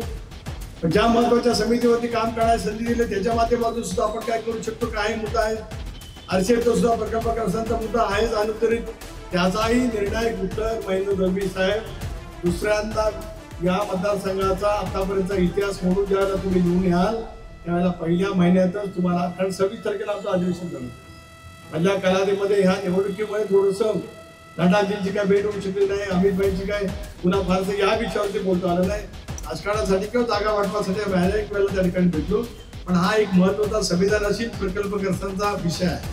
आणि मी तुम्हाला खरं सांगतोय दिनीताजीच्या वेळेला की गेल्या 2 महिन्यात असा एकही दिवस गेला नाही की ज्या दिवशी आमदारांनी मला फोन करून RCFचा तो जो प्रश्न आहे आपल्या प्रकल्पग्रस्तांचा त्याची आठवण केली. नाही माझी बैठक होऊ शकली ते सत्य आहे. आठवण करण्याचं प्रामाणिकपणाचं काम महेंद्र देवी सातत्याने करत आले हे सुद्धा मला या ठिकाणी आणते. शेवटी त्यांच्या सभेत आहेत प्रकल्पग्रस्तांच्या या सगळ्या परिसरातल्या भूमिपुत्रांच्या जे काही अनेक गोष्टी असतील त्याची बांधिलकी घेऊनच आपल्याला पुढच्या कालावधीमध्ये काम करायचं आहे. असा दमदार आमदार पुन्हा एकदा विधिमंडळामध्ये आपल्या सर्वांच्या आशीर्वादाने त्या ठिकाणी पाठवावा एवढी कळकळीची विनंती आम्ही त्यांनी करतो. धनुष्यबाणाच्या निशाणेवरती आपण मतदान करावं. मागे सांगितलं गिरीजी तुम्हाला विनंती केली भारतीय जनता पक्षात सगळ्या सहकार्यानं आणि तुम्ही ते माझी विनंती मान्य केली. पहिल्यांदा आयुष्यात तुम्ही घड्यावरती बटन दाबलं, तुम्ही दाबलं. मला म्हणून 40,000चं मताधिक्य मिळालं तर तुम्ही सगळ्यांनी म्हणून त्या ठिकाणी थांबलं. यावेळेला माझ्या आयुष्यात पहिल्यांदा माझ्या आईचं वय 94 आहे. रात्री मला उशिरा जाग्यात होती मी राहीपर्यंत. तिने मला विचारलं सुनील कुठं मत टाकायचं. म्हटलं आई तुला मत कमळावरती टाकायचं. 57 सालापासून तिने मतं टाकली, 57 पासून. यावेळेला तिचं पण मत कमळावरतीच रविशेठ पाटलांना पडेल कारण माझं स्वतःचं सगळं मतदान पेन विधानसभा. आपण एका विचाराच्या माध्यमातून एकत्रित आलो. महाराष्ट्राला आधी गतिमान करण्यासाठी आलेलो. अशा वेळेला महेंद्र शेठच्या पाठीमागे पूर्णपणाची ताकद आपण सर्वांनी मिळून उभी करावी आणि पुढच्या 5 वर्षामध्ये सुद्धा त्यांच्याकडून त्यांची पण मेहनत सातत्याने नियमित राहिलेली आहे, कल्पकताही राहिलेली आहे. आपल्याला सुद्धा जे जे काही शहराच्या आणि तालुक्याच्या दृष्टिकोनातून जे काही भविष्य असेल ते करण्याची भूमिका सुद्धा आपण सगळेजण त्या ठिकाणी निश्चितपणे घेऊ. महेंद्र शेठ फक्त 4 दिवस पुढचे उरलेले एवढा माझा सल्ला आहे. डोक्यावर बर्फ ठेवा, जमलं तर मानसी दायकांना साखर तोंडात ठेवा, बाकी काय करू नका, बाकी काही नाही. निवडणुकीत असं डोकं चढवणं वितरवणारे अनेक क्षण येतात. आपण जितकं शांत राहू हे काही न करता शांत राहत राहिले किती टिकाटिपणी झाली तरी 3 वाजले आणि उद्या 4थ्यांदा पाहिजे आली तर कसं तेच येणार. आम्ही पण एवढं सगळं असून आलो एवढंच फक्त आहे. म्हणून मंगाशी मानसीवर सांगितलं तुमचं किती ऐकतात मला माहित नाही. माझा आत्मा मला ऐकतात आता ऐकायचं तरी जरूर नाही. जनतेच्या समोर एवढं सांगतोय की आम्ही सगळेजण पूर्ण ताकदीने आपल्या पाठीमागे आहोत. 23 तारखेला जसं 4 तारखेला जूनच्या माझा निकाल लागला आणि अलिबागच्या पेट्या फुटा लागल्या पहिल्या राऊंड पासून अलिबागचं मताधिक्य असं वाढत येईल. बघा आता चंद्र फुलत आलाय म्हणजे पौर्णिमेचं शीतलचंद्र आहे. असंच मताधिक्य वाढत राहील आणि 23 तारखेला पहिल्या फेरीपासून शेवटच्या फेरीपर्यंत गोल चंद्र प्रचंड मताधिक्यात आपण पाहूया एवढी विनंती करतो थांबतो. जय हिंद, जय महाराष्ट्र. महेंद्र शेठ आगे बढ़ो.